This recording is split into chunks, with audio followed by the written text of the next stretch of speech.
Good evening, everyone. Thank you for being here tonight for this presentation on tree care during climate change with Vintage Tree Care, Kamala Dionne and Frey.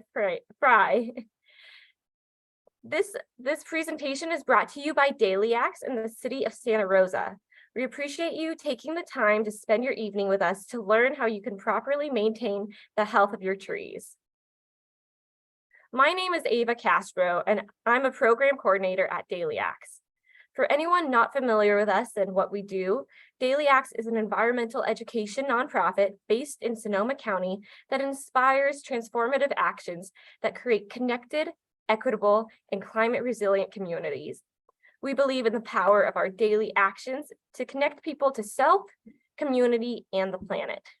Our climate resilience programs department focuses on empowering our community with low-tech, low-cost solutions to water conservation and solutions to living a rich and full life with positive impacts on the environment. We do this through educational programs such as this one, community installations, and hands-on workshops. As you can see, we are in a Zoom webinar format this evening. That means that if you have any questions at all, please put them into the Q&A box at the bottom of your screen. We will address all questions at the end of the presentation. If you have resources to share or would like to interact with fellow participants, please use the chat box. Again, make sure you put resources in the chat box, but all questions into the Q&A so we do not miss any. Lastly, this program will be recorded and a recording and resources will be sent out within the next week. That being said, we're going to dive in a little bit about the state of water at this moment. This is a little water supply update. So the water supply in local drinking water reservoirs such as Lake Mendocino and Lake Sonoma has recovered to reaching historically low levels over the 3 severe years of drought. In November 2022, Lake Sonoma had reached the lowest level in its history. Now our reservoirs are back to historic levels for this time of the year. Now that the reservoirs are full, Santa Rosa City Council receded the city's water shortage emergency on March 14th, 2023. The water shortage emergency has been in place since June 29th, 2021. Santa Rosa is thankful to our community for working together to achieve water savings during this time. To combat the drought, Santa Rosa reduced water use by 18% and saved 1.8 billion gallons of water.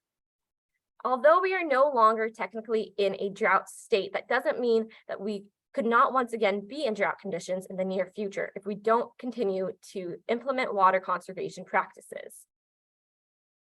So although there's no local water shortage emergency, Santa Rosans still need to comply with the city's water waste ordinance, such as water waste due to breaks or leaks is prohibited. The city has a long-standing commitment to water efficiency and has many programs and rebates to offer. You can check them out more online at srcity.org. All rebates are available to Santa Rosa water customers. Here are two related to landscaping: a cash for grass and irrigation efficiency upgrades. You must be pre-qualified before you start the project. Please make sure you apply first before starting the project or you will not receive the rebate. There are specific requirements, so do make sure to check out srcity.org/water to learn more. That being said, I'm going to hand it over to our presenters for the night. Fred is going to start it off. So I'm going to stop sharing my screen and he's going to take it away. All right, thank you, Ava. I hope everyone can hear me. Let me go ahead and get this presentation pulled up. Well, good evening, everyone. And it's kind of awkward talking into this computer monitor. There's nobody sitting next to me or in front of me. So bear with me if it feels awkward, but I'm gonna hopefully make it feel like I'm sitting in the room with you. Ava, I really appreciate you inviting us along. Kamala and myself take great pride in being part of this kind of a movement. I'm gonna speak for myself, and Kamala, I think you'll chime in when you talk, but I love trees. Trees are part of the natural environment we live in. They're part of what makes us human. And when we take care of our trees, we take care of our environment, we take care of ourselves. So I really would like to compel everyone watching to know and to try to make a difference daily. Because even like Ava said, we may not be in the midst of a drought, but in all the years I've lived here in Santa Rosa, I've seen the water availability ebb and flow, no pun intended. And it's wise to look at water as a very precious resource, use it as needed, and save the rest, because we never know when we're going to need it. So what I'd like to do is I'd like to dive into how we deal with trees when it comes to lower water availability. So the term drought stress is something we use interchangeably. Even in a good rain year, we're still looking at water availability for a given species because it can change based on the topography, what part of town you're in. Like Healdsburg is going to be really hot versus Sebastopol might be cooler, soil type and all that. But we're going to dive in and give you a little bit to kind of pull from to better arm you to take care of the trees on your property or a property that you manage. So I'd like to say hello from Vintage Tree Care. We're going to be talking about tree care during times of drought or drought stress. It doesn't even need to be a low rainfall year, just when trees need more water. So on the left here, that's myself. I'm Fred. I'm the owner here at Vintage Tree Care. Kamala is my trusty counterpart, arborist extraordinaire, and she'll be speaking right after I talk. This is just a brief introduction of who you would see if we ever pass one another out on the street. All right, so to give you a little bit of context as to where this information is coming from, I'd like to tell you a bit about myself. Now, it's not a horn blowing contest, so please don't hear it as me saying, look at what I do, but it's to give credit to the information I'm about to share, that it comes on years of experience and a lot of effort and education. So I've got over 27 years of tree care experience right here in Santa Rosa. This is where I've always lived. It's where I started doing work. It's where I still do work. 16 plus years as a business owner, past president, California Arborists Association. All those acronyms basically mean different industry certifications that relate to trees and tree care. Frequently a presenter and an instructor with one of our professional organizations, the Western Chapter ISA, International Society of Arboriculture. And I'm experienced in municipal and private tree care. I actually put in about a 10-year duration with the city of Santa Rosa. So for anybody Santa Rosa watching, hi, I don't know if we ever met, but I put in some time in the Parks Department and I love the city we live in. Thank you for putting this on for the residents. All right, let's go a little further. So objectives. Here's what I want you all to be thinking that you're going to take away from this talk. My talk anyhow, and Kamala will talk about hers. You're going to learn about water movement through trees. How does water move through them? That'll give you a lot of idea of how much it needs, when, and for how long you would be applying it if it needed it. You're going to identify needs for increased moisture in a plant. You're going to know to recognize some of the signs and symptoms that tell you it's time to add water. You're going to determine your soil type as it relates to moisture availability.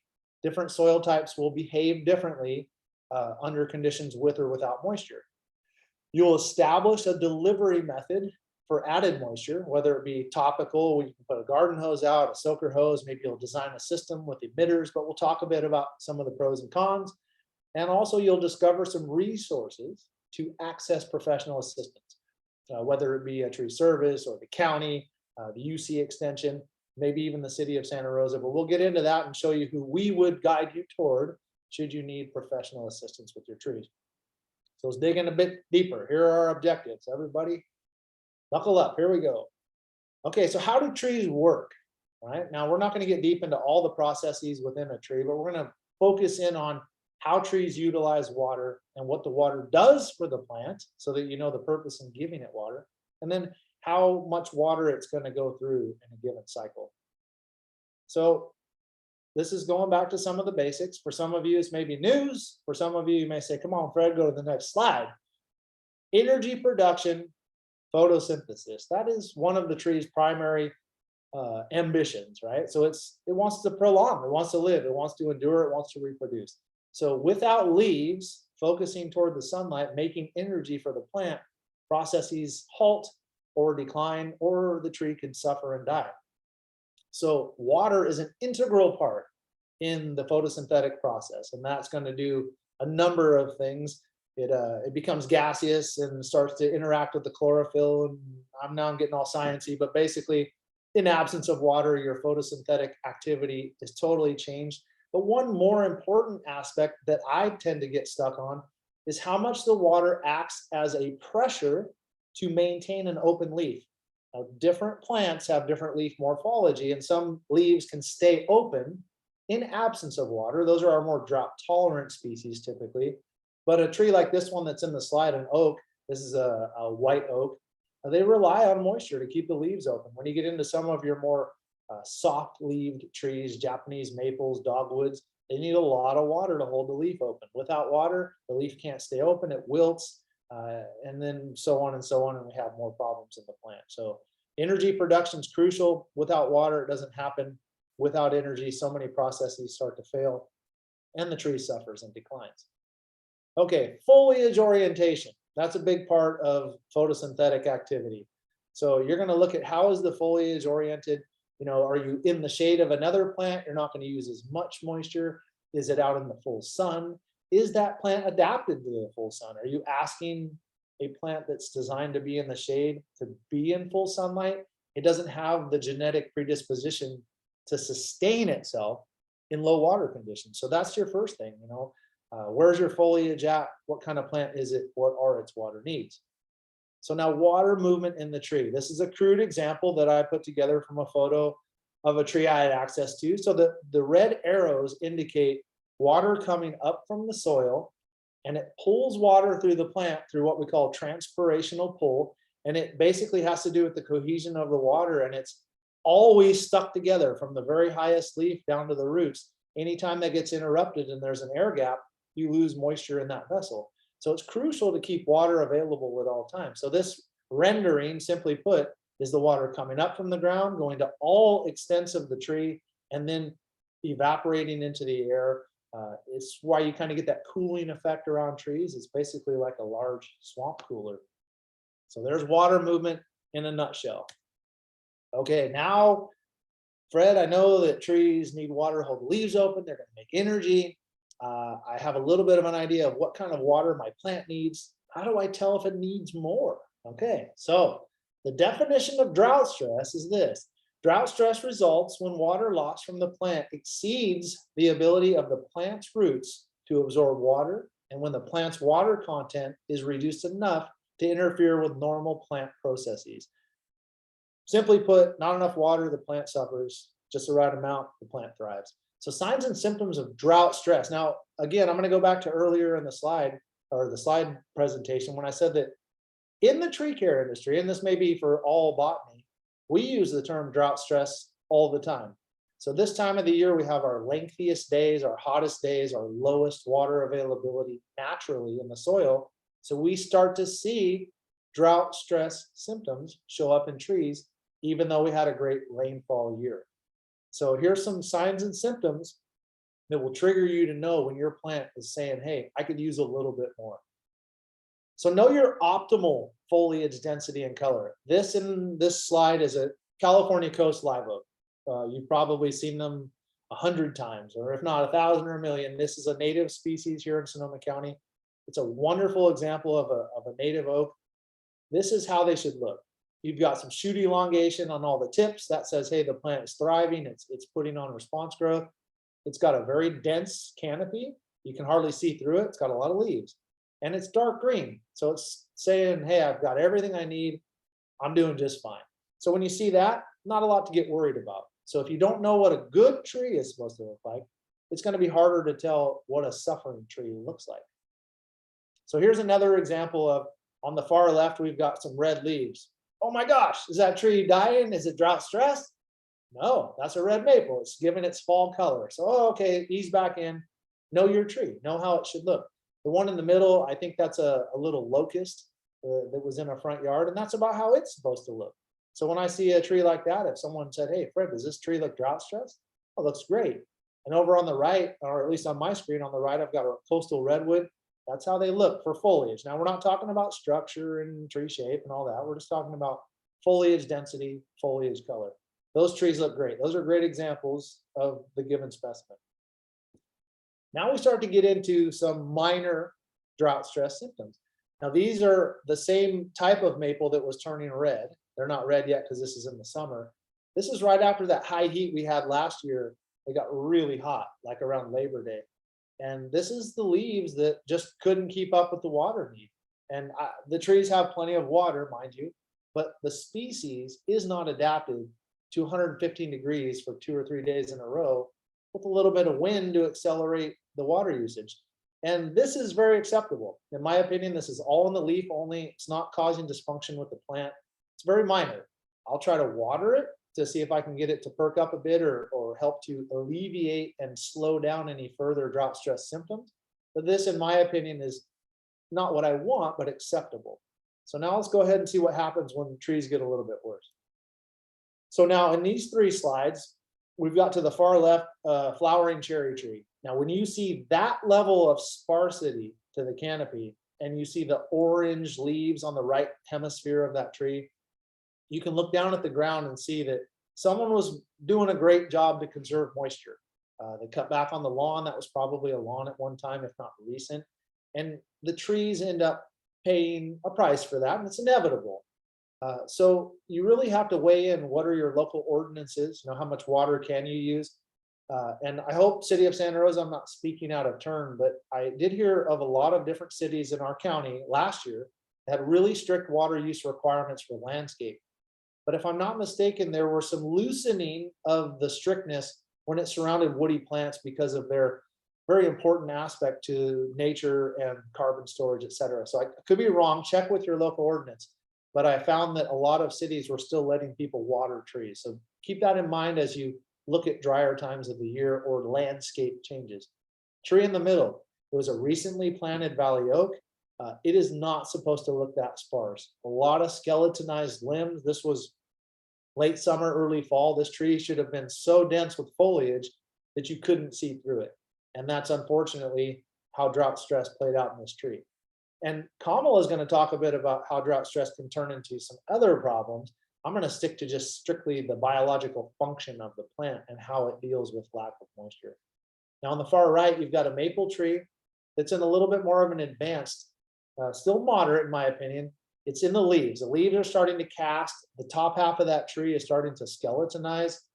You're going through early fall behavior, and that's one of a tree's sustainability mechanism. So it has varying degrees of stress. It'll cast leaves to shed leaves to reduce water need, but it's not good for the plant persistently because, again, going back to the earlier slides, no leaves, no energy. So it can get away with it for a season or 2, but in succession, year after year after year, we're looking at a tree that's going to start to suffer and decline. So here's some moderate drought stress symptoms. Now we've got on the left, we've got moderate redwood drought stress where we see maybe 25 to 30% of the needles turning orange. We're getting a lot of calls right now. Oh man, my redwood, it looks horrible. I hope it's going to be okay. Most of the time, yeah. Now, if you see what's going on the right hand of this slide where we've got the trees that have literally no foliage, very little, like you could fit every needle in a 5-gallon bucket, that's severe and that's extreme. That tree, those 2 trees in the far right are highly likely to meet their mortality given the low water availability, and then have a sequelae of other problems, beetle injury and so forth. Kamala is going to touch on the insect problems, but if you see trees that far along, it's unfortunate, but you usually have to start having a discussion about their removal versus trying to save them. Now here's an example of a pine tree, Monterey pine. They don't like drought stress.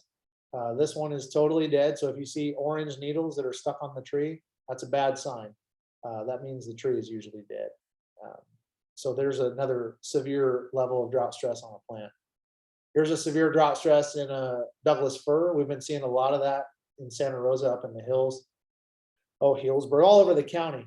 But with the drought that we've had these last few years, these evergreens pay the biggest price because they're trying to use moisture all year round, where the deciduous trees had a bit of a break during the drier winter, and were able to come out a little better in the summer months.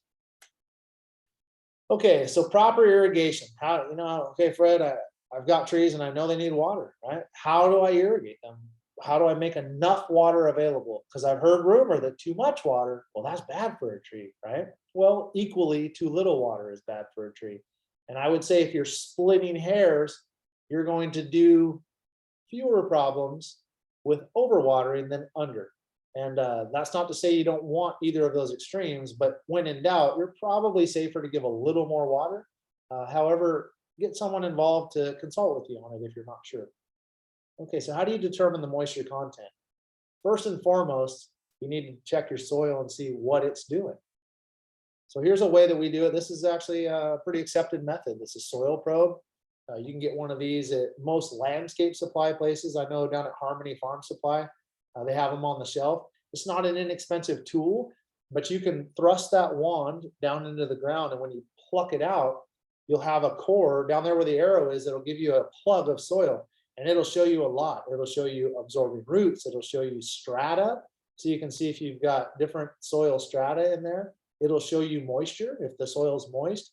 So if you throw that in the ground and you pull it out and it's dry and hard and it falls apart and it's kind of dusty, whew, you've got not much moisture, right?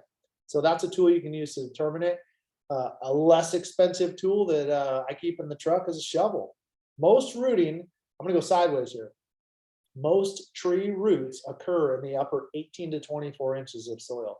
So if you've got in your mind this imagined root zone that looks just like the top of the tree, they've dispelled that myth. And so the reason I say that is we're not looking to water down 10 or 12 feet. We're looking to get water in the upper 2 feet of soil, and that's about it. And we don't want water where it's muddy or abiotic. I'm sorry, not abiotic, but hypoxic, where there's no oxygen exchange. We want moisture available, but not saturated.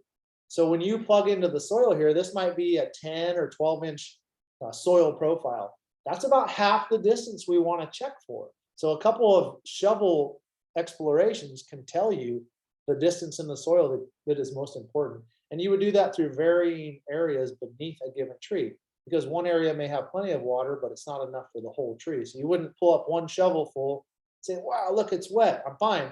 You would kind of take a respective amount here and there under the circumference of the root zone. So right here, I've got some clay soil. Clay soil loves to hang on to water. So even though it may look a little moist, it's not giving it to the tree without some fight.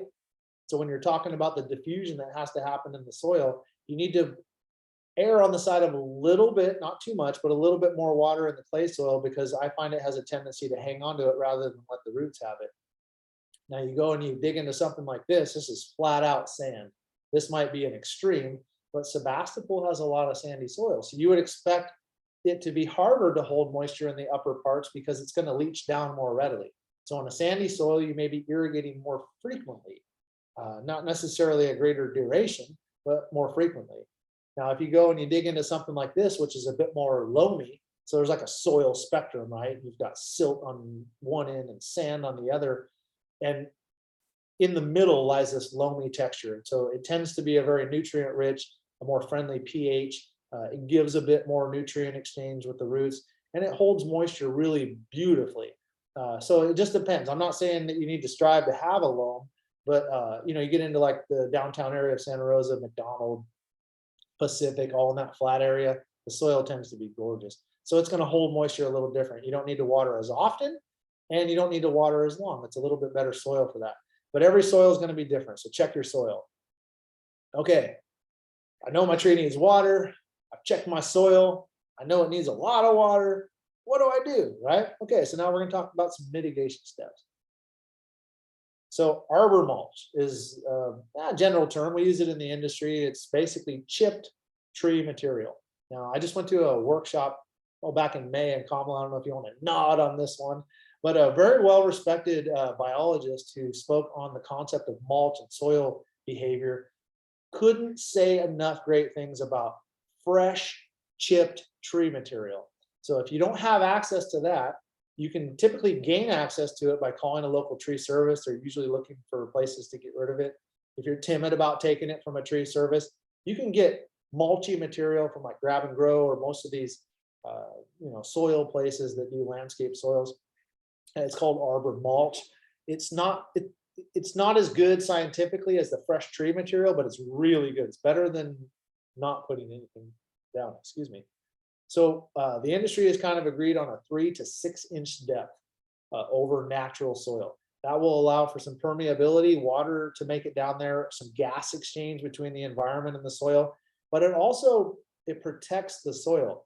Water will last longer in the soil with this mulch on top of it. So you've got the benefit of the insulation, right? Insulation from temperature extremes to the roots, insulation from evaporation, so the water stays longer. And as that mulch breaks down, it is what trees are adapted to love. The biology that occurs in decomposing plant material is like, it's the best for the trees. You get all kinds of mycorrhizal activity, you get tons of fine roots that develop in there. So hands down, mulch is one of the best things you can do. Now, if it works for your yard, great. Your trees are going to thank you. If it doesn't, maybe you have a lot of hardscape or you're averse to mulch for whatever reason, it's good for the trees. So make your decision on if you can, but the trees will thank you.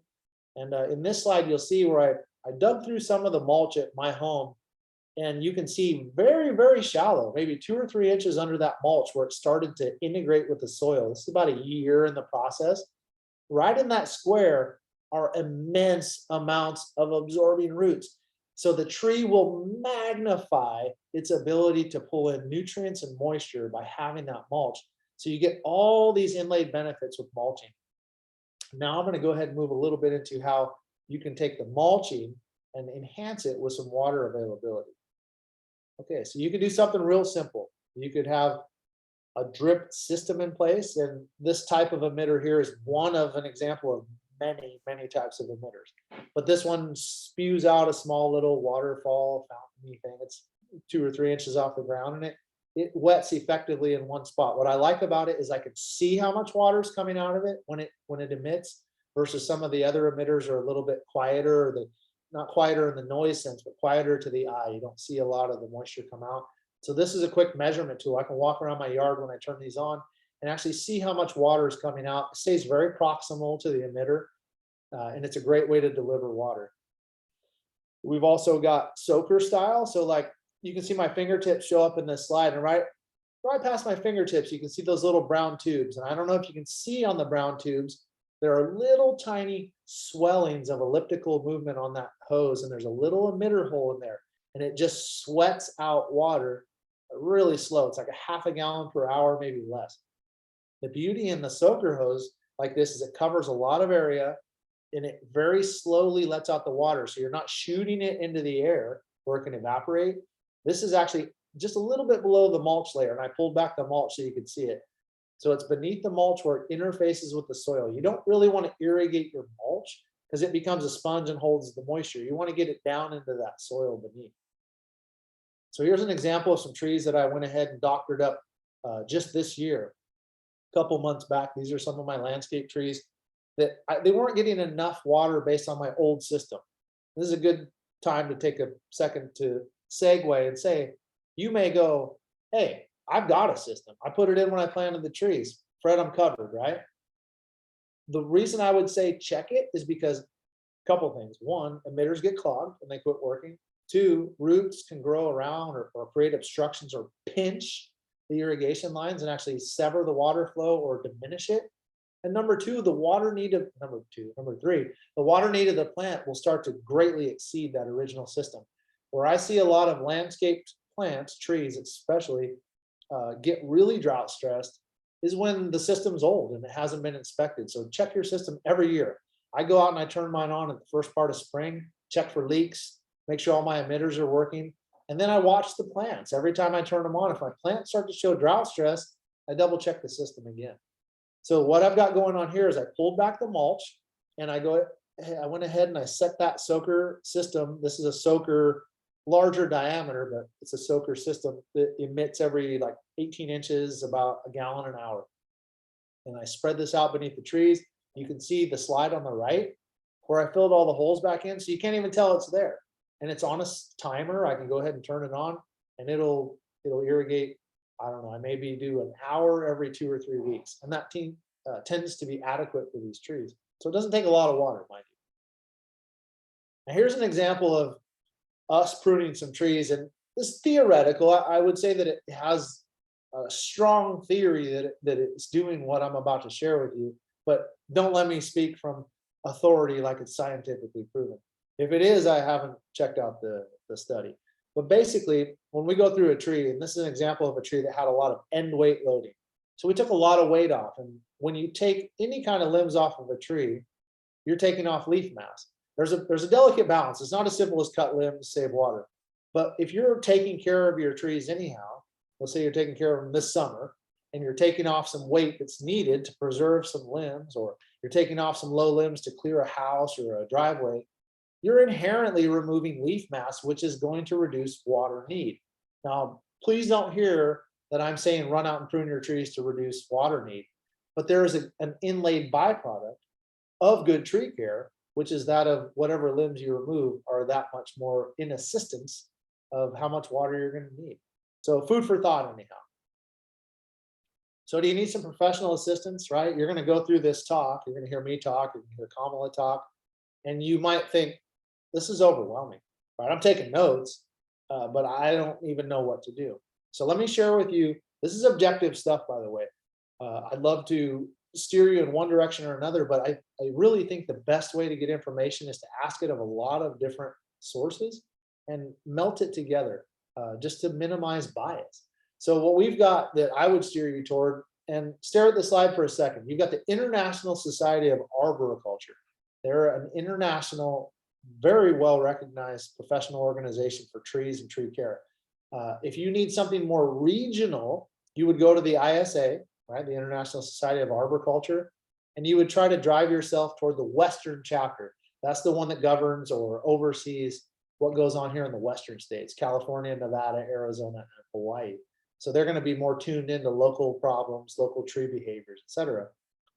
If you need someone to come out and give you advice on your trees, what's going on with them, I just want a pro to come out. I respect that someone's put in the time. You'd want to reach out to someone from the American Society of Consulting Arborists, preferably a registered consulting arborist. They're going to be very adept at evaluation and documentation and advice. So they can tell you, what you need to do and when and how. You could look for a certified arborist, which is in that first line from the International Society of Arboriculture, and they're going to be able to give you great field advice as well. Where they are a little different from a registered consultant is typically they're not as focused in on the report writing aspect of it, where a consultant can draft you documentation. So if you're in need of a plan or a tree inventory, you'd want to talk with a consultant. There are also ISA board certified master arborists, which is a rung above the ISA certified arborists. They have a lot more complexity to their certification, so you're going to get a more in-depth level of knowledge. You can reach out to the UC master gardeners. I know we've got a great UC extension here in Santa Rosa. They're out near the airport, and there's a wealth of knowledge in there. There are a lot of scientific studies to pull from. There's a lot of data over different plant species and different climate zones and how they behave. It's an excellent resource. So don't be afraid to reach out to any one of these four. Maybe reach out to Ava. She may have some resources as well, but I want to arm you with not only what to be looking out for, some information on what you can do, but if you get jammed up, here's some places you can go to get more info. I would be hesitant to trust YouTube. As much as I hate to say it, it's you're more bound to get information that's either biased or inaccurate. I've done a lot of sleuthing on the internet and been a little let down at how little information is accurate out there, but there is some good stuff. So if you go to these types of websites, you're going to get the good stuff. Okay, so in conclusion, and this is where I'm going to wind it down to hand it over to you, Kamala. I see you smiling. You're ready to talk. Okay, so in conclusion, this is kind of summarizing what we just went through. Better understanding of the water movement through trees. I hope you got that. If you didn't, if Kamala doesn't cover it, throw it into the Q&A box because we'll have a few minutes at the end to hopefully answer some questions. Identify the need for increased moisture. We know our signs and symptoms now. We see some of the foliar symptoms. I know what my tree should look like because it's looked good all these years. I took out my lawn last year and now it looks like this. I'm worried. Basically, when in doubt, seek some information. Know your soil type as it relates to soil moisture availability. And that was something we talked about in a few slides back there. You're gonna hopefully have learned how to establish a delivery method for the moisture, the rate and the volume. So is it emitter style? Is it sprinkler? Is it soaker hose? What is it? How do you want to do it? If you got all the time in the world, you can go out there with a hose and move it around. There's no wrong way to get water there. There are just some ways that are a little more effective than others, given the individual circumstance. And to gain access to professional assistance. I hope that you saw that slide. I think this is going to be a static document that you'll be able to check out later. So if you missed any of the slides I swept through, you should be able to check it out. And if you get jammed up there, talk to Ava. She can steer you toward us or towards these slides. So with that, I'd like to say a wholehearted thank you to everybody who's been watching. I hope you're getting something out of it. I hope you feel like I'm right there with you. This is what I love to do. And I'm so thankful that you're here watching, because I'm hopeful that we're empowering you to take on some tree care and make the world a better place. So Kamala, you ready? I'm going to go ahead and take off my screen. All right, here goes everybody. Whoops, that one's coming up. That's a teaser. All right, stand by. Thank you, Fred. Let me get my screen shared with you all. And there we go. All right, everybody see that okay? Fred, look good? All right, well, thank you, Fred. You are a wealth of knowledge as always, and a hard act to follow, but I will do my best. I'm Kamala Dionne. I'm a certified arborist. Little bit about me. I have my Bachelor of Arts in Environmental Conservation and Restoration. I also minored in biology and focused on plant taxonomy, plant biology, and entomology, which is study of insects. So those two go well together because trees or plants and insects are often very much linked with each other. So I've been a certified arborist since 2014. I've worked in the industry for over 10 years in some capacity, working with trees. I did work in utilities at one point and supervised an emergency drought response program while working on vegetation management there. I do have the tree risk assessment qualification. That is one of the industry qualifications, and often, like Fred, participate in community outreach events, one of which in college we did a lot of entomology outreach, which was really fun for both garden purposes and tree related insect interactions. So that's always really fun. And then I've also lived in Sonoma County my whole life. Love it here. I've loved trees since I was a kid. I probably wanted to be an arborist before I even knew that that was a career option. So I'm glad I've landed here now to be with all of you. All right, so what I'm going to cover is insect activity in drought-stressed trees. Some other conditions that will mimic drought and lead to low water availability. So not necessarily lack of rainfall, but other things that look a lot like that. And then we'll talk a little bit about selecting the trees that might thrive in this climate. That's in case you're thinking about installing something new and what will do well here. Okay, so first of all, insects and trees. Not all insects are bad. So sometimes you might see, a ladybird beetle climbing on a tree. Most of us know that those are beneficial, but there can be insects that you don't recognize. You're not sure if they're doing harm or not. Some are beneficial, some are going to be there to eat other insects that are trying to feed on the tree or the plant. There's often just neutral insect plant relationships where, the insect may just be using the plant as its home, but not actually doing anything negative or positive for the plant. There are insects that are moderate to high nuisance. They may not cause tree mortality, but they can weaken the tree. And if there are other factors working against the tree, then, they're they're a higher nuisance and a higher concern.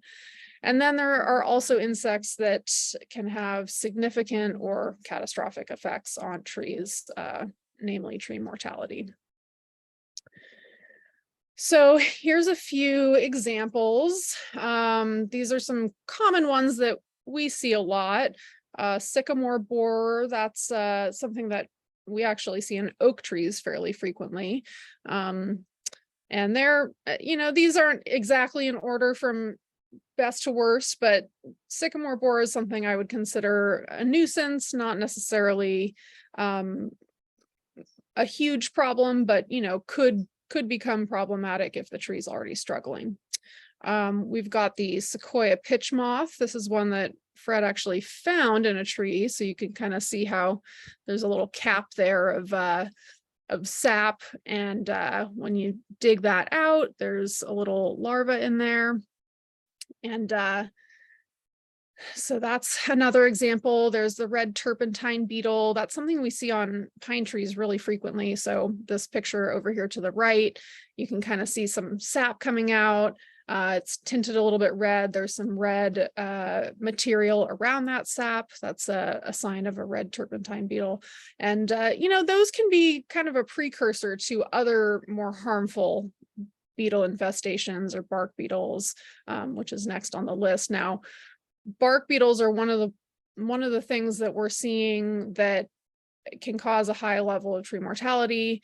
You may have seen it in the news how bark beetles are getting into, a lot of these evergreen forests. They seem to be most prevalent in a lot of the pine species.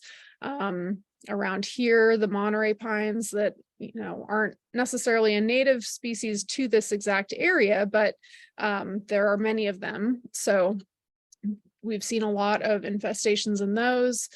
And then a new one is this Mediterranean oak borer, which I don't have a ton to tell you about, but it is one to keep an eye on. There's a few articles out there talking about how they've been found in the county, and some recommendations on what to do with wood that might be infested, etc. So just something to kind of be mindful of, that is a new one that we're seeing. Okay, some ways that you might be able to recognize insect activity. So frass is the material that they excrete essentially, and it can look kind of like sawdust. I'll show you some photos of that in a minute. Excessive pitch or sap coming out of the tree, excessive limb dieback and dead leaves can indicate that there's insect activity, and then tree mortality. So here's some illustrations. So frass can appear as a very fine sawdust. That picture all the way to the left, it's very, very fine, almost powdery sawdust in those little piles, especially right there in the center. There's also, it's a little hard to see in that middle photo, but in all the crevices, there's this kind of granular, very dark material. I often compare it to coffee grounds. That's often the sycamore borer that you're seeing there, if you see those dark granules. And then the furthest to the right there, it's kind of a mix of sap and frass. So it can be, various textures, colors. So just some illustrations for you in case you're seeing any of this on your trees. And then the excessive sap being present in the tree could be another sign that the tree is perhaps trying to defend itself from an insect attack. So, these photos can show what a little bit of excessive sap, which on the left there for that tree species, you almost never see sap coming out like that. So that's a lot for that tree. Over on the right-hand side, that's either pine or a fir. They can have some sap present, just due to injury or other things. So, but that in that case is quite a lot for that tree. All right, so we've got a little bit of a case study here that I went out and observed. A customer had a sumac with a lot of limb dieback. So this is, one of the telltale signs of drought stress is you see big patches in the tree dying back. When I took a closer look, we saw, these patches of sap coming out, which led me to believe that there could be an insect present. And sure enough, there were little holes in the trunk. We never did get a sample of the insect, but we figured out that it was an insect problem. And to help combat that, bringing the tree into better health by adding water was the solution. Okay, bark beetles and tree mortality. I touched on this, but here's some shots of a lot of pines or other evergreens. So, figuring out, should you treat a tree that's infested? Should you remove it? How should the wood be handled? So, the answer to that really depends on your situation. In that first picture, you've got a single tree. It's next to a home, it looks like. There's some power lines in front of it that maybe it could hit. So something like that, you would pretty obviously want to remove that tree because it's going to be a hazard if you let nature take its course and potentially let it just fall on its own. Now, you may have more of a forested area where the dead trees, maybe are just going to provide habitat and they're not going to hurt anything if they fall. So in that case, maybe you don't need to remove them, but it also depends on the insect present. This Mediterranean oak borer, for example, that one, they're saying not to move wood off site, because you don't want to spread it. So that's something to consider too. If you do cut it down, do you keep the wood and let it season? Do you have it processed? That's something that whoever is helping you with this process of removing these trees can hopefully help you decide. But anyway, so I think that's mostly what I had about that. But yeah, there can be different approaches to whether or not to keep the wood on site so that you don't risk spreading the insects, or to try and process it and get it off site so that you don't risk infecting your other trees. So yeah, a lot of things to think about, and it's all very case specific. Okay. So moving on from insects, we do have some other conditions that will mimic drought stress. Construction sites are a big one, and you don't always see it right away, but perhaps a year or so after new construction has been done near a tree, the roots may have been severed in the process, the soil might have been compacted and kind of squished and killed off some of those feeding roots, and you'll start to see those symptoms that mimic drought stress presenting themselves in the tree. And so, something to just be mindful of is if you have a construction project planned or you've done one lately and, you're thinking the tree is watered, it's irrigated. If something has changed around it, especially construction related, that could lead still to those drought, excuse me, those drought stress symptoms. So there's also landscape changes can be, even if it's not big construction, just changing things around a little bit. I'll show you an example of that. And then slope and soil quality, Fred touched on that. And that can really affect how your tree is getting and or keeping access to water. Here's a few pictures of construction examples, all the way to the left. Unfortunately, that's a redwood, and the new construction needed space on 3 sides of the tree. So there is some trenching that happened and severed a lot of roots. Now we've been monitoring this tree, but that's pretty stressful on a tree, and good to get some feedback from an arborist before proceeding with a project of that scale. But anyway, similarly, there's an oak tree next to a construction site. So that one, a lot of roots were cut on the one side where the new foundation went in. And then even the tree in the parking lot on the right hand side, it's very limited in how much soil it can access because everything's very compacted. Landscape changes. Fred mentioned this already. You know, maybe you're trying to save water, turned the water off on your lawn, but didn't realize that the trees have also been accessing that water, and all of a sudden they start to look pretty shabby. So this photo is an example of some dieback in the tops of these trees, and you can see existing grass that is no longer being irrigated. But, you know, it can happen even if it's not lawn. Anytime there's a transition to like a lower water landscape and you don't incorporate irrigation for the tree, you can see this happening as well. And hardscaping too. And then site conditions. In this example, we had this redwood tree, which you can see is not quite the vegetation density that Fred showed you earlier in that canopy. It's not as dark green as it should be. It's kind of sparse. All the tips of the branches are really getting sparse. And so then in the other photo, you can see that the tree is on a pretty significant slope. It's got very rocky soil.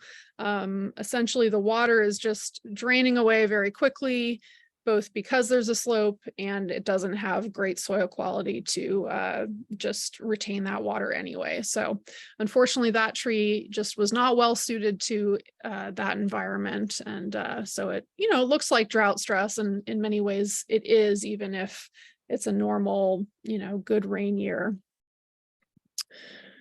Okay, and then moving on into planting trees. You know, some people want to start establishing some nice trees on their property, and you know, but you don't want to invest and put this time and energy into planting a tree just to have it be stressed and die, and you know, that's never fun. So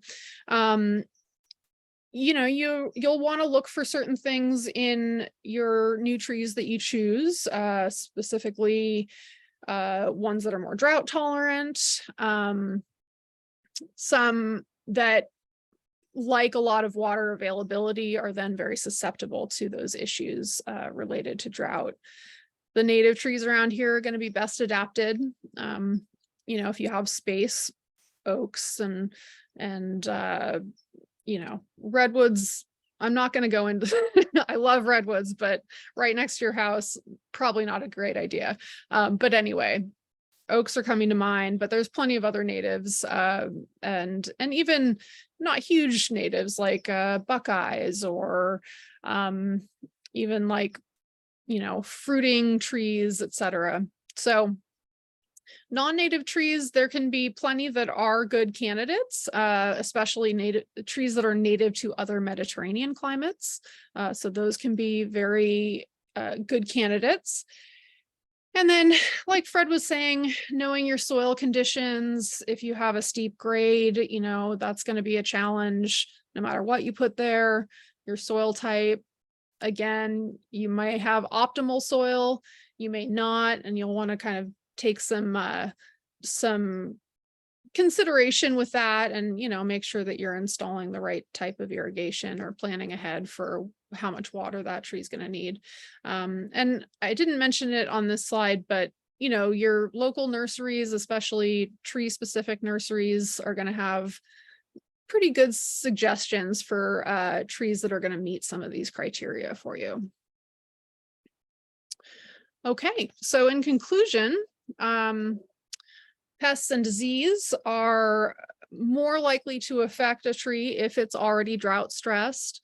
A tree can generally defend itself to some extent from some of these pests if it is healthy and has the water it needs.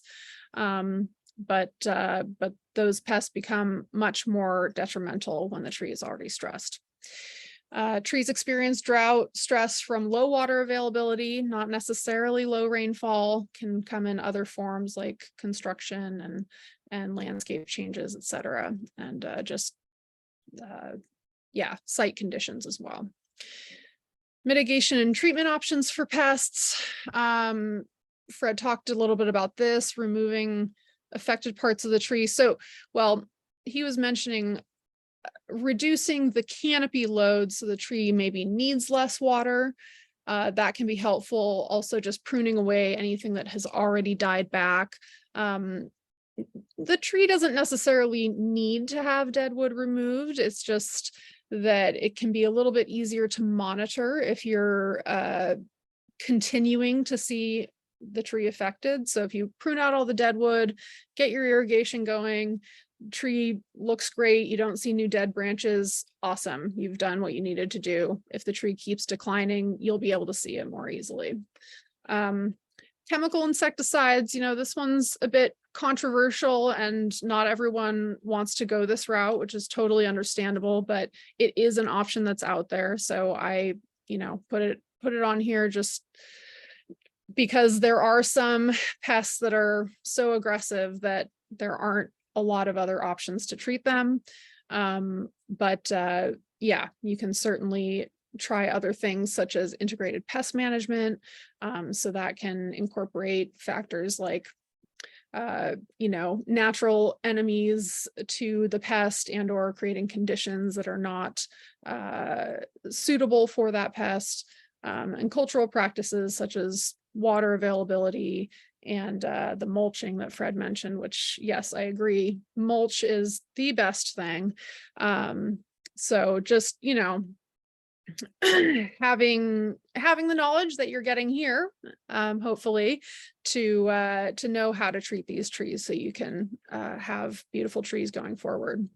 And then lastly, install trees. If you're going to plant anything new, install ones that are adapted to our conditions a little bit better. Or know that if you have a tree that you're planting that has a high water need, that you make arrangements for that.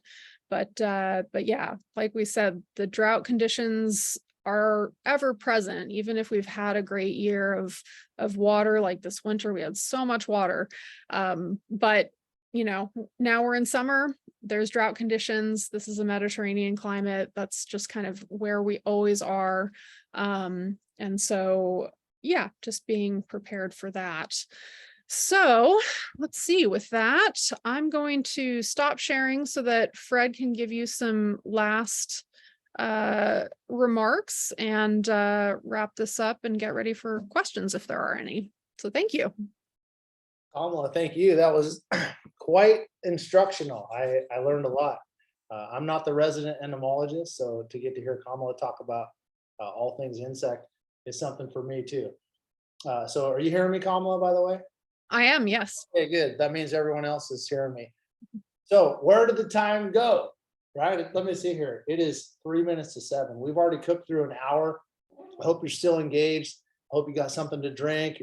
You're ready, because we're about to dig into the question answer part. I'll turn it over to Ava in a moment. So Ava, I hope you're standing by too. I'd like to take this opportunity. This is what we did last time we talked, and I think it's a great way to conclude all this talk. So we've got tons of information, right? Like, oh my gosh, if you're not familiar with this, you're thinking, what do I do? Do I buy a book? Do I go here? Do I go on the internet? Do I call a professional? It feels really overwhelming. And then you hear Kamala talk and you think, oh gosh, the world's coming to an end. All the trees are dying in the forest, the spark beetles. What do I do with that? I can't take all this on. So here I am to bring this to more of a succinct, manageable, rememberable, or memorable aspect, so that when you walk away from this, you feel like you can do it, right? You feel like you can put this on your shoulders. You can add it to your arsenal of things that you deal with. Trees are really important, not just for people, right? Trees are important for the world at large. We're an animal that lives on this planet, and without these trees, they're part of the biology. They're part of our framework, and without them, we aren't who we are, and we owe them that respect like any other living entity. So what I like to say is, remember that trees are important, not just for people.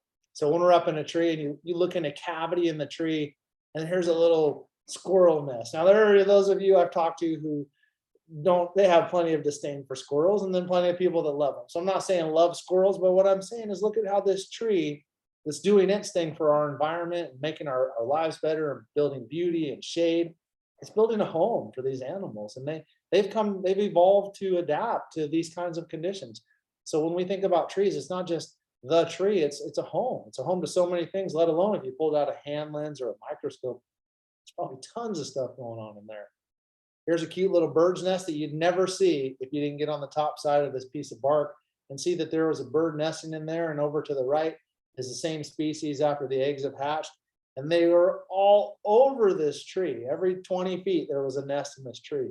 So it's, and then you think about, hey, what are the birds doing, right? Now, some people might say, well, they're pooping on my car after I clean it. Well, that might be the case, but they're also out there doing hard work for the environment. They're cleaning up little insects. They're making the place more beautiful to sit and listen to them sing. So trees are not just big leafy woody masses, they're homes to other things. And check this one out. This one gets me every time. That is my thumb, and I am right on top of that nest. That's a hummingbird nest. You would not see that if you walk right by the tree. But you can see that they're in there. They're small. Two of them fit in there, and they're smaller than my thumbnail. And that's the biology that's occurring all around us every day. And then look at the outside of their nest. You can see the lichen that's starting to form on the nest that they built. Life abounds inside of a tree. And I think it's our obligation as humans to know that there's so much more depth and complexity to what trees bring to our lives versus just shade and roots lifting sidewalks, or a property line dispute over whose limbs are hanging over whose solar panels. It's really, it's such a beautiful, beautiful thing. And if you can take nothing else from this talk, then you are empowered to care for trees, and that trees are something we should work hard to preserve when practical. It's such a crucial sentiment that I want everyone to get a piece of. And this is why we love trees, right? This is like your Norman Rockwell rendering of a tree. It's going through gorgeous fall color. It's hemispherical. It's like totally a geometric form. It's congruent. It's framing the house. It's in scale. And these are some of the things that I love about trees, and so many people tend to agree with. They go, look at that tree. I'm glad I planted it 20 years ago. So remember, when we plant trees or when we care for trees, we're not doing it for ourselves. We're doing it for the generations that come after us and all the people around us that get to pause and look at the beauty of the plant.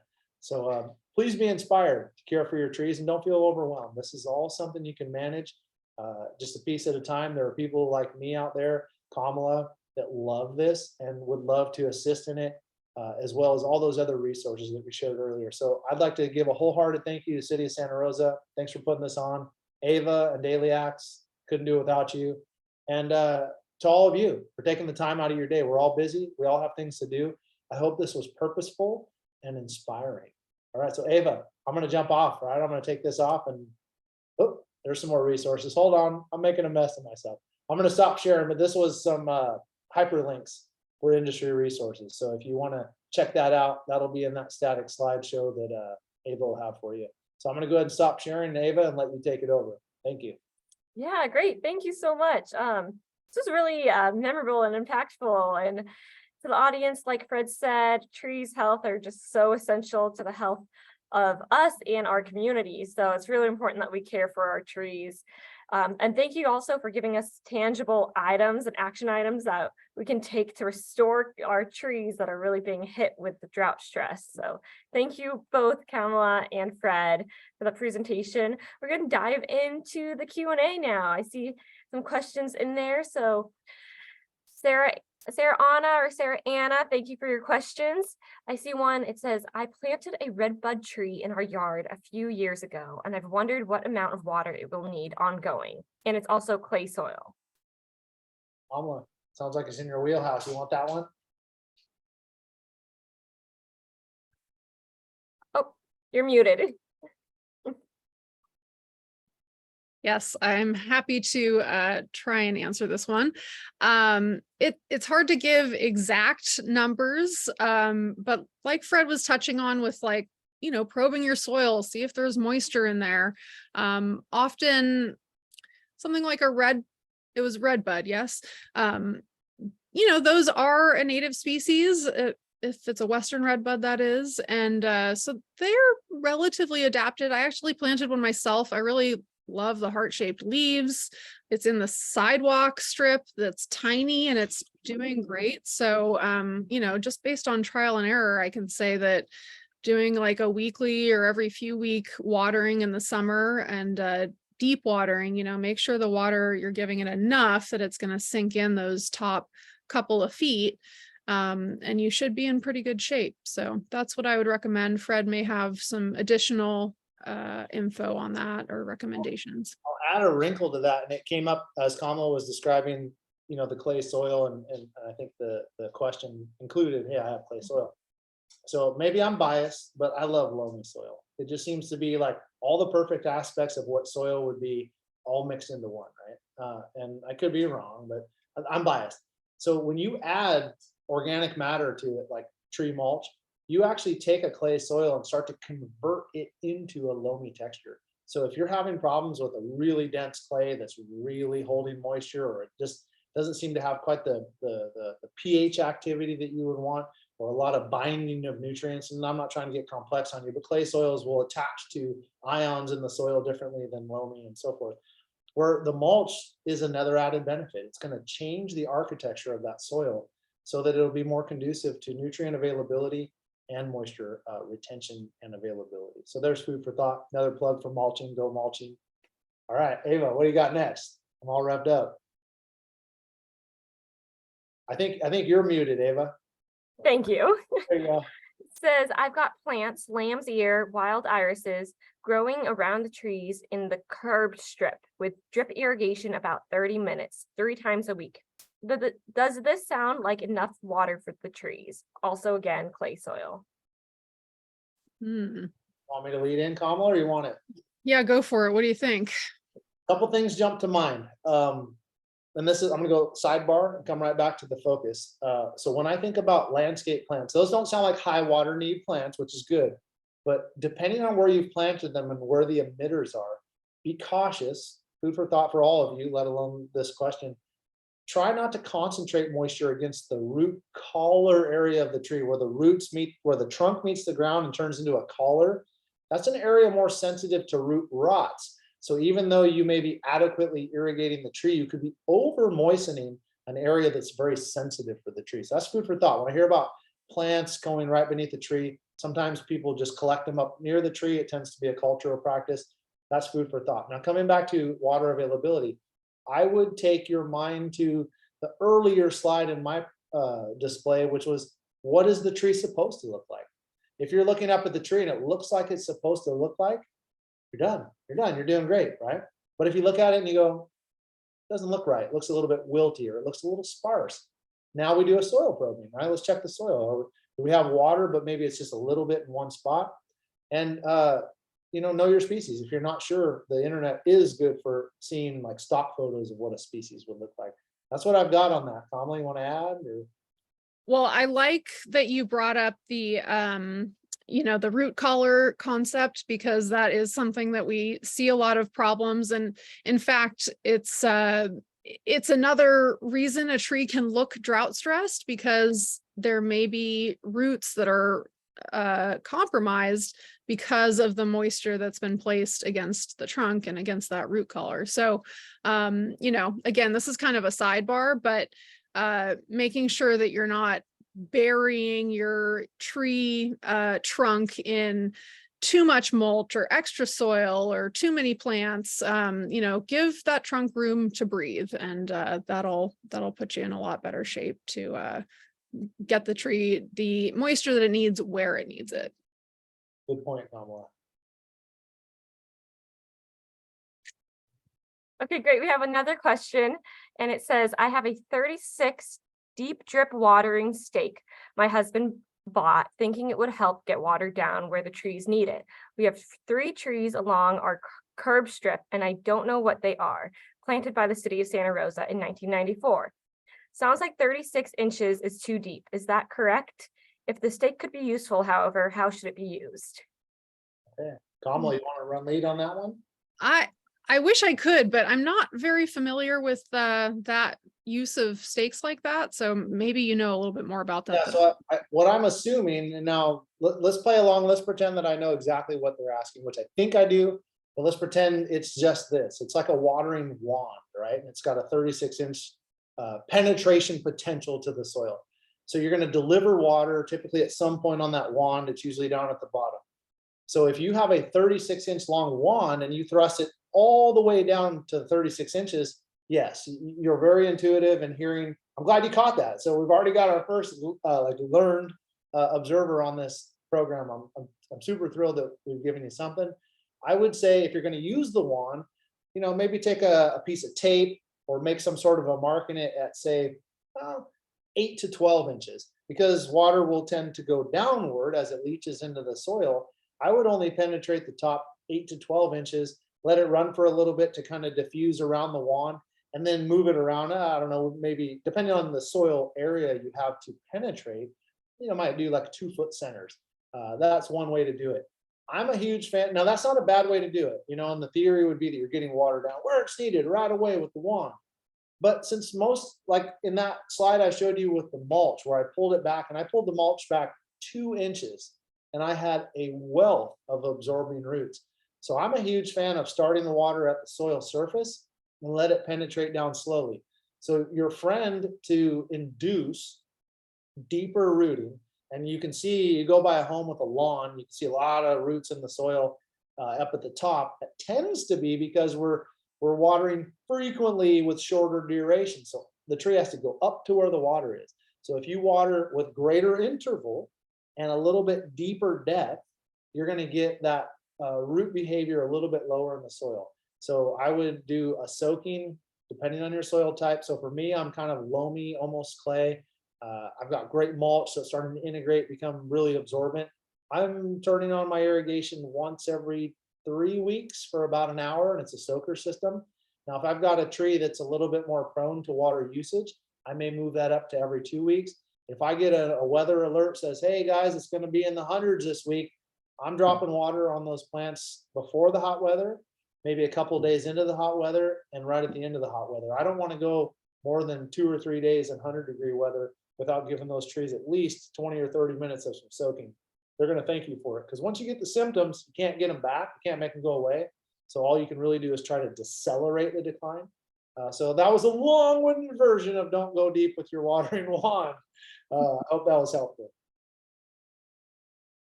Awesome, thank you. And thanks for your questions, everybody. Got a few more here. They just went away. Let me grab them up.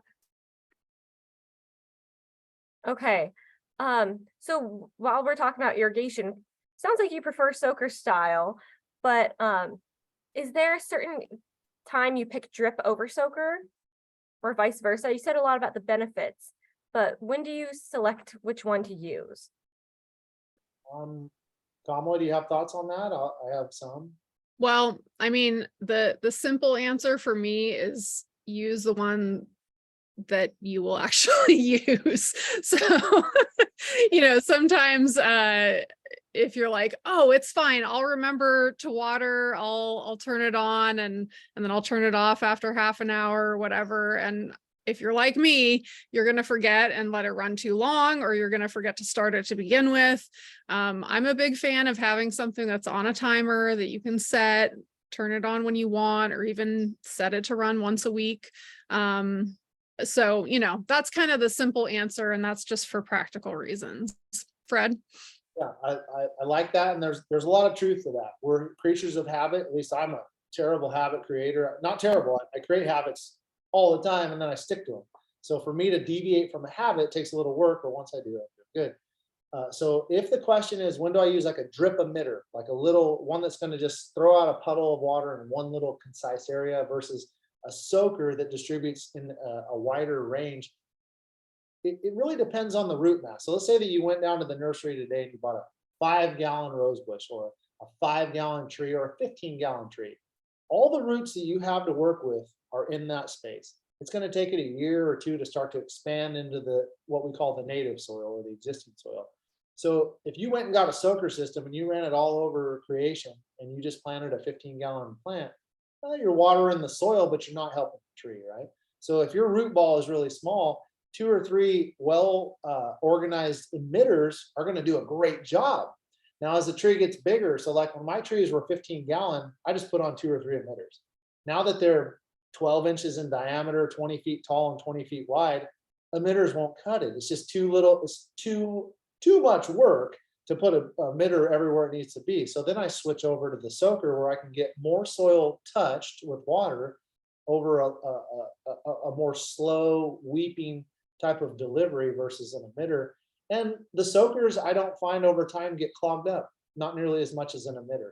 So that would be the distinction for me. How much do you need to deliver and how big is the root zone? So newly planted tree, go emitter all the way. Older tree, existing tree, established tree, think soaker. That's my 2 cents. Great, thank you. Now, in terms of trenching, we were talking about if you're trenching and you hit the roots, it could be very damaging. Daily Axe had an installation recently where we had to hit some roots that were outside of the canopy area by a good margin. I'd say good 10 feet. Is that damaging to tree? It was some sort of ornamental, I want to say, well, maybe it was like a sycamore, to be honest. Is that damaging when it's not under the canopy of the tree? Fred, may I? You know, the hard part about severing roots is that any roots that you cut, you're taking water, you know, the access point to water away by some extent. Now, if you've only taken 1% of the roots away, you're probably not doing very much damage. And it sounds like in your case, you know, it's probably a very small amount. Whereas when you get closer and closer to the trunk and you start hitting roots that are 1 inch, 2, 3, 4 inches diameter, you know, you have to think beyond that big root is stretching all these other little roots and you're eliminating everything beyond that. So, yeah, I mean, it's not an exact answer. It's more just being mindful if you're doing construction, just try and stay as far away from the tree as you can. You're unlikely to do a ton of damage if you're well outside the root zone and you're only cutting tiny little roots, but it's always a good idea to add extra water. And I know I had another thought, but Fred, I'm going to let you take over. Okay, I'll add a little something to that, and it would be, so what Kamala is talking about and what I'm going to stay focused on is root severance in relation to water and nutrient uptake. Now, roots do a few things. They absorb and uptake, they store energy, and they anchor the tree. So when we're talking about cutting roots, be mindful, you could be taking, not saying this is the case, but you could take yourself into the realm of destabilizing a tree, let alone giving it problems with its sustainability. That's not where I'm going to head with this. But when you come back to Ava, there's an old rule of thumb about so there's 2 types of trees roughly put: decurrent, which are the broad, round, like your native oaks. Then you've got excurrent, which is like a redwood or a fir tree, right? Simply put. So if you went to the drip line of a redwood that only has a 20-foot wide limb span, we get into all kinds of roots because there's roots that go a long ways. There's different metrics for trying to determine what we would call a safe or an acceptable root zone or a high impact root zone. It changes given the species, changes given the topography.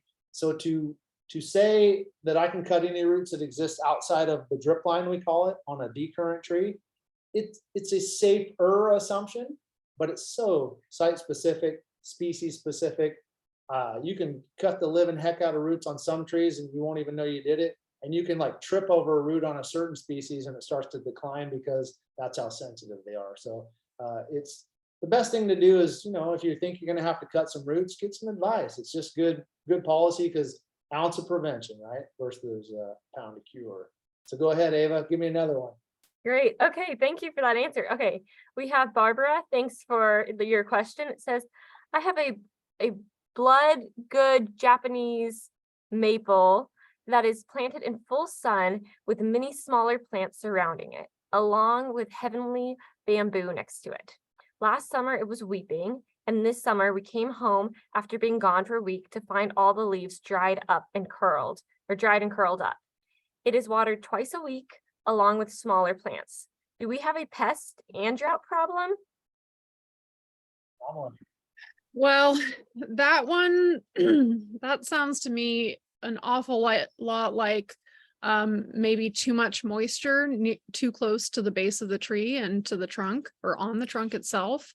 This is something that we see commonly without seeing it in person. I couldn't tell you exactly, but it's very reminiscent of symptoms that we would see when water is frequently on the trunk. There's other plants nearby that are holding moisture around the trunk, and it can lead to root rot, and that can then lead to tree mortality. So that's kind of what it's sounding like to me. Fred, do you have another idea? Yeah, there are two things that I heard in the question. One was that there's some weeping. So the weeping would align with what Kamala is saying. If you have overwatering, which creates hypoxic conditions, or is conducive to root rots or crown rots, you can tend to get an expression in the trunk wood of weeping. So that could be what's going on. But now when you flip over to the other part of the question about, hey, I have leaves that look really dried and wilty and crunchy, that makes me think that now you can have all at the same time. So mind you, it's not like I overwater, because like Kamala said earlier, if you had, this is running a scenario, let's say that you had too much water, it created a root rot, it starts to deteriorate the vascular system of the plant. So in essence, you've created a drought condition for your plant, even though you're watering it plenty. This is a scenario. And what sounds like on the canopy where you're having the dried leaves is an exhaustion of water. And you can have, like when you go back to my earlier slide about the red maple that had the scorched leaves, that those trees are adequately watered in my opinion, but they are not genetically designed for the heat that was brought about that caused their symptoms. When I think about almost any Japanese maple, Bloodgood is one of them, the leaves are like tissue paper, and they drive and thrive on moisture availability. So even if you watered it beautifully, we had what, 100 degrees for a couple days in a row a couple weeks back. I'd bet money that that's what caused the scorching, but then the oozing could be something else entirely, like Kamala said. So it's hard. We're kind of armchair quarterback on this one, but it sounds like you could have a couple things going on. And I'm sorry, it's I know it sounds like you love your tree. It may not be the end of the world, but I get someone to lay eyes on. That would be my recommendation. Great. This one is maybe our final question, and it says, I have a redwood that has been very stressed for several years. It looked better after last year's rain, but is showing needle browning again. It's on a floodplain where we don't water. Should we be doing that? You want me to jump on, Kamala?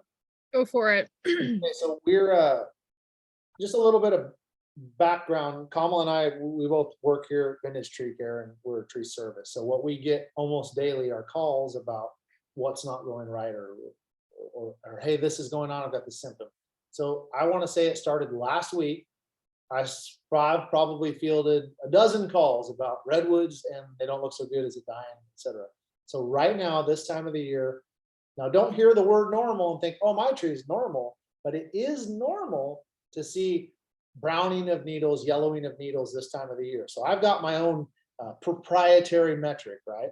Based on years of experience. It's probably got some data out there that would support it. If I'm in the 10 to maybe 20% defoliation range on my redwood, feeling okay. That's normal. But it does say, hey, I'm needing a little more water than I have available. So I'll throw down my soaker hose. I'll get some mulch on it.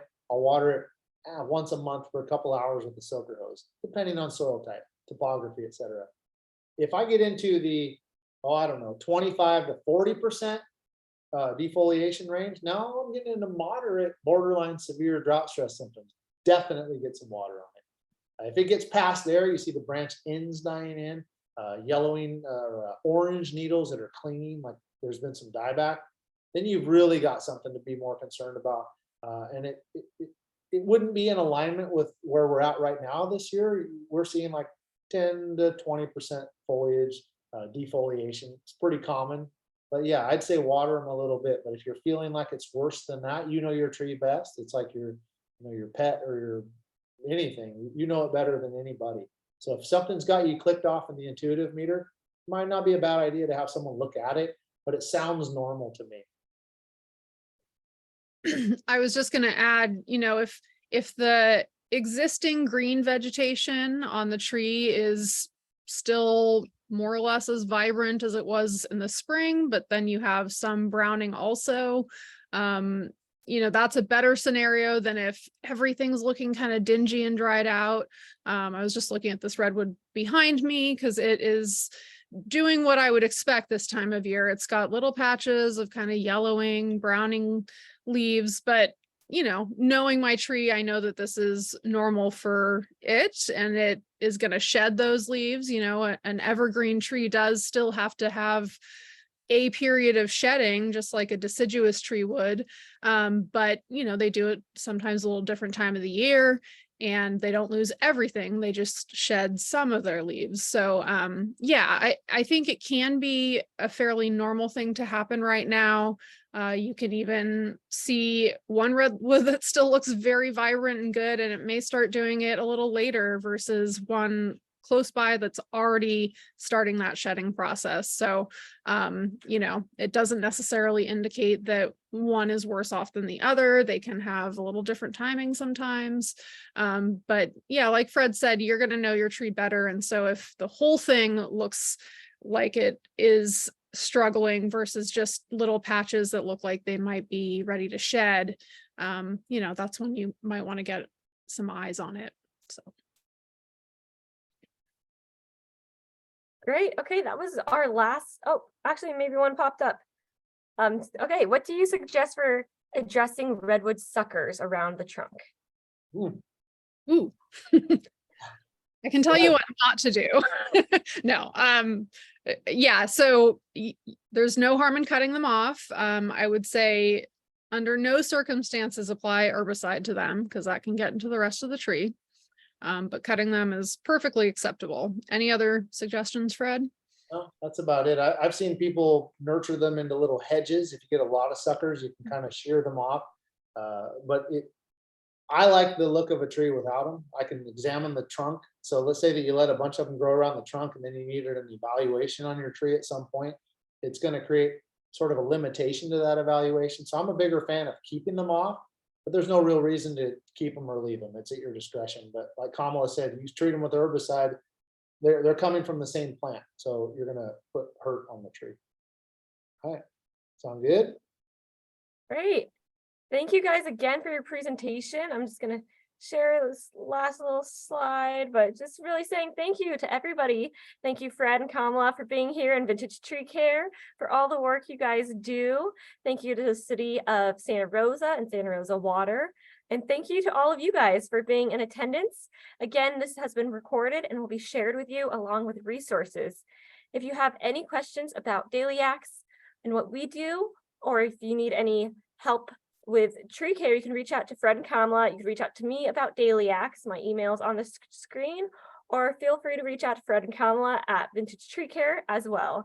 So thank you again for all of your interest, and thanks for you guys. Have a great evening. Thank you, Ava. It's a pleasure. All right. Good night.